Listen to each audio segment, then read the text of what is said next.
The lawyer read one name into the silence, Hattie Lowe, and every face in the room turned to find her, a scrub rag still balled in her fist.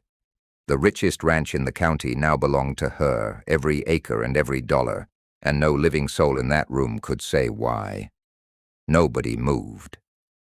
Outside, a wagon wheel creaked past on the street, ordinary and oblivious. Inside, nothing about the room felt ordinary at all. Then the whispering started, low and mean, running chair to chair like a spark along a fuse. "Read that again," a man near the front said, his voice thin with disbelief. Mr. Barrow did not read it again. He did not need to. The paper in his hand said what it said, in Thaddeus Vane's own careful hand, witnessed and sealed a full year before his death. Everything, the ranch, the cattle, the big house on the hill with its glass windows shipped clear from St. Louis. All of it, to the woman who had spent 6 years on her knees scrubbing the saloon floor 2 streets down. A young man in a fine black coat came half out of his chair, his face gone the color of ash. "This is a mistake," Roland Vane said, "or a trick. There is no third option, Mr. Barrow, and you know it." Hattie said nothing at all. She stood very still at the back of the room, the rag still in her hand, and did not look like a woman who had just won anything. Why her? Why the girl who scrubbed floors and slept above a stable, when there were men in that room who had waited their whole lives for a name like Vane's to fall to them? To understand that, you have to go back. 11 years back, to a night nobody in that room had ever heard of at all, before the will, before any of it. Hattie Lowe was simply the woman who scrubbed the saloon floor, and the town had long since stopped seeing her as anything more. She came in before sunrise most mornings, when the floor was still sticky from the night before, and scrubbed until her knuckles cracked and the boards came up honest and pale again. She never talked much. She never asked for anything beyond her wage, paid weekly, always a little short, and she never once complained about it out loud. "You missed a spot, Hattie," the saloon keeper called from behind the bar most mornings, whether it was true or not. It cost him nothing to say. It reminded her, and everyone else in earshot, exactly where she stood. "Yes, sir," she'd say, and go back to the spot, whether it needed it or not. She was young enough that the town still expected more of her, and old enough by their reckoning that they'd stopped waiting to see what that might be. A washer of floors. A woman with no husband, no family anyone could name, no history worth repeating, except one detail that clung to her like smoke. Years ago, she had gone out to the Vane ranch and never fully explained why. She had come back changed, in some way nobody could quite name either. They asked her about it exactly once, most of them. She never answered, and after a while a woman who won't answer stops being asked, and starts being talked about instead, gently at first, not gently for very long. Once in the dry goods store, a rancher's wife looked Hattie over, the plain dress, the reddened hands. She said it to the woman beside her, loud enough to carry. "Some women are simply born to scrub floors, I suppose." She did not say it to Hattie. She made sure of that. Hattie set 2 coins on the counter for her thread and did not look up. She had learned a long time back that answering cost more than staying quiet ever did. Thaddeus Vane, meanwhile, was the last man in the county anyone dared talk about carelessly. He was rich before he was 40, and hard before that. He had built the biggest spread in 3 counties out of drought years and bad winters and men who'd underestimated him exactly once. Ranchers who crossed him lost their water rights inside a season. Men who cheated him did not do it twice. He did not smile easily. He did not forgive easily. By every account the town could produce, he had not shown a moment's softness to another living soul in 11 years. "Hard as a fence post and twice as cold," an old rancher said of him once, and nobody in the room argued. "You ever see him show mercy on a debt?" one hand asked another outside the feed store. "Once," the other said. "Gave a widow an extra season to pay. Folks talked about it for a year like he'd walked on water.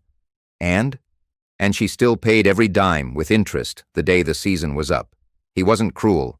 He just never once let a man forget what was owed." Word came down from the ranch on a gray Tuesday morning. Thaddeus Vane's heart had finally quit on him in his sleep, quiet, in his own bed, at 61 years old.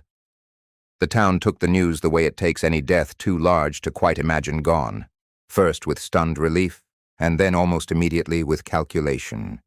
Because a man like that left something behind, and everyone in the county had an opinion about who deserved it. Roland Vane, his only nephew, came down from Cheyenne within the week, already measuring the house for new curtains. Warren Slade, Vane's partner of 20 years, the man who'd ridden fence beside him through 3 of the worst winters the county had ever seen, arrived a day after that, quieter, no less certain. 20 years I built that ranch beside him, Warren said, standing in the parlor where the will would be read, turning his hat slow in his hands. There isn't a fence post on that property I didn't help set myself. Roland straightened his coat. Then between the two of us, Mr. Slade, I'd say this reading is a formality. Neither man looked twice at the woman who came in last and stood at the back of the room, a scrub rag still tucked in her apron string, because she'd come straight from the saloon floor and hadn't thought to leave it behind. Nobody in that room had any idea what was coming. Mr. Barrow cleared his throat and began. He read through the plain parts first, debts settled, wages owed to the hands paid in full, a modest sum to the church poor box that raised a few eyebrows, and nothing more. Roland shifted in his chair, impatient. Warren watched the lawyer's hands like a man reading cards. Then Barrow reached the last page, and his voice changed. Not louder, just more careful. The way a man reads something he's reread himself, and still isn't sure he believes. The remainder of my estate, he read, the ranch known as Vane's Reach, all cattle, all land, all monies held in the Cheyenne Bank in my name, I leave in full and without condition to Hattie Lowe. Silence. Then the room came apart at once. That is not possible, Roland said, standing fully now. That woman scrubs floors for her wage. She is nobody. She is nothing to this family. She is exactly who your uncle named, Barrow said evenly. The document is dated, witnessed, and sound. I drew it up myself. Then he was not of sound mind when he signed it.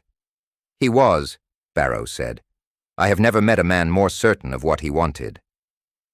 Warren Slade had not moved from his chair. When he finally spoke, his voice was quieter than Roland's, and somehow worse for it. 20 years, he said. I gave that man 20 years, and he leaves it to a girl who scrubs his saloon floor. Every eye in the room turned to Hattie. She had not moved either. Up close, she did not look like a woman receiving a fortune. She looked like a woman braced for a blow. I didn't ask for this, she said. Her voice was low and steady and did not apologize for existing. I didn't know. I want that understood. Then you'll have no trouble giving it back, Roland said. That is not how a will works, Mr. Vane, Barrow said, and you know that as well as I do. Then tell me why. Roland turned on Hattie fully, his voice cracking with something closer to grief than anger, though he likely couldn't have told the difference himself. Tell this room why my uncle, a man who built an empire from nothing and gave nothing away free in his life, left every stone of it to a woman he had no earthly reason to know. The room waited. Even Warren leaned forward slightly. Hattie looked down at the rag still in her hand, as if she'd only just noticed it was there. I can't tell you that, she said. Can't, Roland repeated. Or won't. Both, Hattie said. It isn't mine to tell. It was the wrong answer for a woman trying to keep a fortune, and the right answer for a woman keeping a promise, and nobody in that room understood yet which one she was.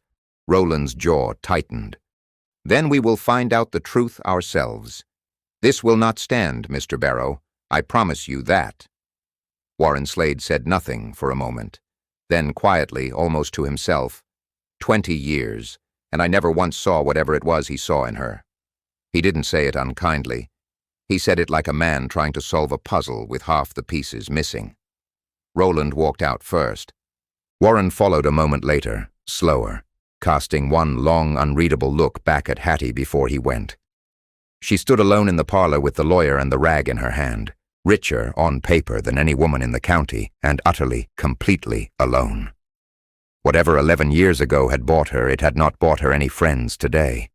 Word travels faster than a will gets read, and by the following Sunday every pew in the church had a theory. The kindest theory, and there were not many kind ones, was that Vane had simply lost his mind at the end, and Hattie had been too poor and too proud to refuse a windfall she hadn't earned. The rest were worse. She was his mistress, a voice said in the dry goods store, not troubling itself to lower. 11 years and nobody the wiser. What else explains it? She tricked him, said another. A dying man, alone out there, and a woman who knew exactly how to make herself useful. Hattie heard every version of it, because the town did not trouble itself to whisper where she couldn't hear. She kept working when there was work to be had. The saloon keeper let her go within the week, telling her, not unkindly but not kindly either, that it wasn't proper anymore. A woman of her new means scrubbing his floors. Where does that leave me? She asked him. That's not my trouble to solve, he said. It was the last thing he ever said to her. The following Sunday, when Hattie took her usual seat near the back of the church, the minister's wife leaned across the aisle. Perhaps you'd be more comfortable standing today, dear, given everything, she said. It was not unkind, exactly, which somehow made it worse. Hattie stood at the back through the whole service. She always did what was asked of her. Only later, walking home alone in the dark, did she let herself wonder how long a woman could go on being punished for a kindness. Nobody had ever asked her to explain it. She kept her small room above the old stable. She did not move out to the ranch. That, more than anything, was the detail the town could not make sense of. A woman handed the finest house in the county, still sleeping in a room the size of a horse stall, going out to Vane's Reach only once a week, on Thursdays, and never for long. Old Mrs. Kettering missed nothing from her porch. She swore Hattie walked straight past the big house every time, out to the small fenced plot on the rise behind it, the Vane family plot. There she'd kneel a while at the smallest stone, then walk back to town without a word to anyone. A grave, Mrs. Kettering told anyone who'd listen. She goes out there for a grave. Whose, I couldn't tell you. Nobody thought to ask whose grave was small enough to need kneeling for. Hattie never explained it. Not to Mrs. Kettering.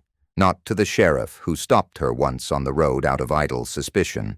Not even, in the end, to herself out loud. She carried a small tin locket under her collar that nobody had ever seen opened.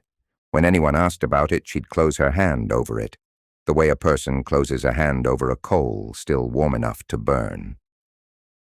That's hers to keep private, was all Barrow would say, when Roland pressed him on it. I drew up the will, Mr. Vane. I did not draw up her conscience. Roland was not a patient man. Within 2 weeks he had a lawyer of his own down from Cheyenne, and Warren Slade, reluctantly, and only after his own offer to simply buy Hattie out for a fair price was refused flat, had signed on to contest the will beside him. You could take the money and go, Warren told her plainly, the one time he came to find her himself, standing awkward in the stable yard where she lived. Nobody would blame you. You'd never have to explain a thing to any of us again. I don't want the money, Hattie said. I never asked for it. Then why won't you just say why he left it to you and let the rest of us sleep at night? She looked at him a long moment, and there was something close to grief in her face when she answered.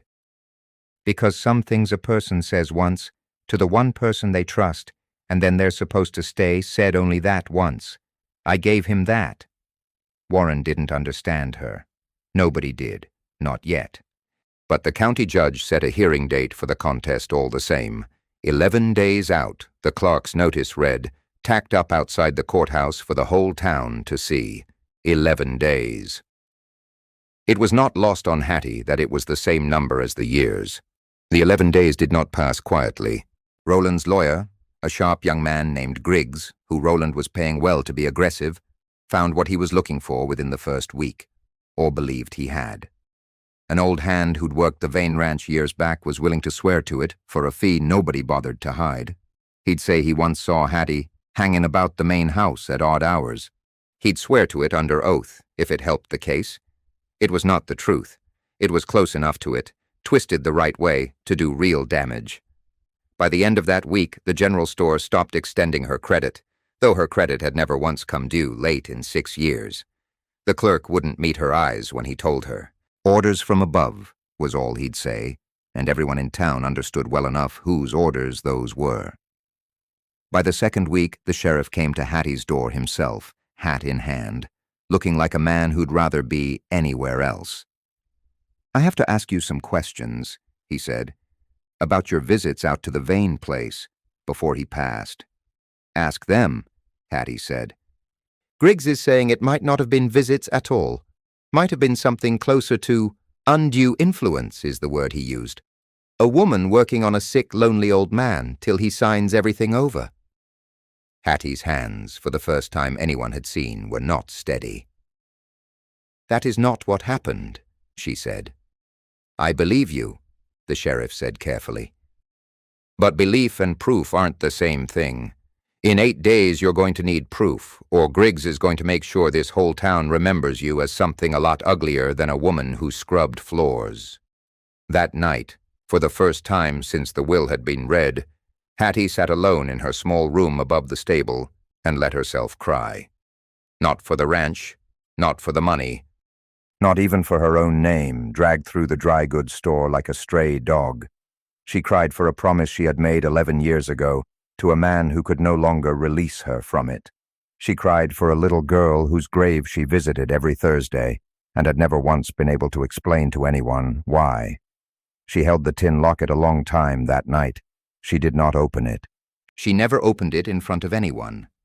By morning she had made her decision, and it cost her something to make it, the last private thing she owned, given up to save the only thing Thaddeus Vane had ever asked her to guard. On the morning of the hearing, Hattie walked the length of Main Street in the dress she'd worn to Lucy's funeral 11 years before, the only good dress she owned. Every window she passed had a face in it. Nobody called out to her, nobody needed to. Mr. Barrow met her on the courthouse steps and offered his arm. She didn't take it, but she thanked him for offering. The hearing opened in a courtroom too small for the crowd that came to see it. Roland sat rigid beside Griggs. Warren sat a row back, hat in his lap, unable quite to meet anyone's eye. Mr. Barrow sat with a thin envelope on the table in front of him, sealed with Thaddeus Vane's own mark and a note in his hand, to be opened only if the will is ever contested. The judge called the room to order. "Mr. Griggs," he said, "you may begin." Griggs stood, smoothing his coat, already smiling the smile of a man who believes he's already won. "Your Honor," he said, "this is a simple matter of an old man's fortune and a young woman's opportunity." He had not finished his second sentence before Hattie rose from her seat in the gallery. "Your Honor," she said, "I'd like to tell the truth, all of it, if the court will let me." The room went as silent as it had the day the will was read. Griggs's smile did not survive the request. The judge allowed it. Hattie Lowe told the truth for the first time in 11 years. It took her the better part of an hour, and nobody in that courtroom moved once she began. 11 years back, she said, she had been a girl of 17. She worked wherever the town would have her. Laundry, kitchens, the saloon on bad weeks. Then the fever came through Vane's reach. It took hold of his only daughter, Lucy, 8 years old, and the one soft thing in that hard man's whole, hard life. The doctor came and went and could do nothing. The hired hands, frightened of the fever spreading, found reasons to be elsewhere. Even the housekeeper packed a bag within the week and did not come back. By the 4th night, the great house on the hill held exactly 2 frightened people and a dying child, and nobody else in the county would come near it. "I went because nobody else would," Hattie told the courtroom. "Not because I was owed anything, not because I was promised anything. I went because a child was dying alone in a house full of empty rooms, and I couldn't live with myself if I didn't." She sat with Lucy 4 nights straight. She cooled the girl's fever with wet cloths and sang to her when she was too frightened to sleep, and held her hand through the worst of it. On the 5th night, Lucy died anyway. Quiet, just before dawn, with Hattie's hand still in hers. "And Mr. Vane?" the judge asked. "Where was he?" Hattie was quiet a moment. He was there every night too, she said. But he wasn't himself. He was the hardest man in 3 counties, and I watched that whole hardness come apart in 1 week. There wasn't a soul on earth who was ever supposed to see it but me. Griggs rose to object, some reflex of habit more than conviction. Your Honor, this is hardly relevant to a matter of estate law. The judge looked at him a long moment. Sit down, Mr. Griggs. I believe it's the only relevant thing anyone has said in this room today. She told them carefully and plainly, without cruelty to his memory. Thaddeus Vane had wept the way a man weeps only once in a life. He had begged a God he'd never once thanked, for a trade he had no right to ask. He had held his daughter's small body afterward and said things a proud, feared man never says where anyone can hear. He asked me for one thing when it was over, Hattie said. Not money, not even silence, exactly. He asked me never to let this town see what he'd been that week. He'd spent his whole life being the hardest man anyone knew, and it was the only thing he had left to give her, that nobody would ever know he'd broken. She had washed the child and dressed her herself, because there was no one else left in the house to do it. She had never told a living soul the shape of that week, not the grief, not the tears, not the 61-year-old man on his knees on a nursery floor, for 11 years. Barrow rose at last and broke the seal on the envelope on his table. Your Honor, I believe this may settle the matter. He read from a single page in Thaddeus Vane's own hand, dated the day the will was signed. If any man contests what I have left to Hattie Lowe, let it be known she sat with my daughter when this whole county ran from a fever, and asked for nothing, and told no one, and buried a piece of herself out there on that hill along with my Lucy. I have spent 11 years trying to think what a debt like that is worth. I never could. This is the only answer I found. Nobody in the room spoke for a long moment. Warren Slade was the first to move. He stood, turned to Hattie and took his hat fully off. I owe you an apology, he said. A poor one given late, but you have it.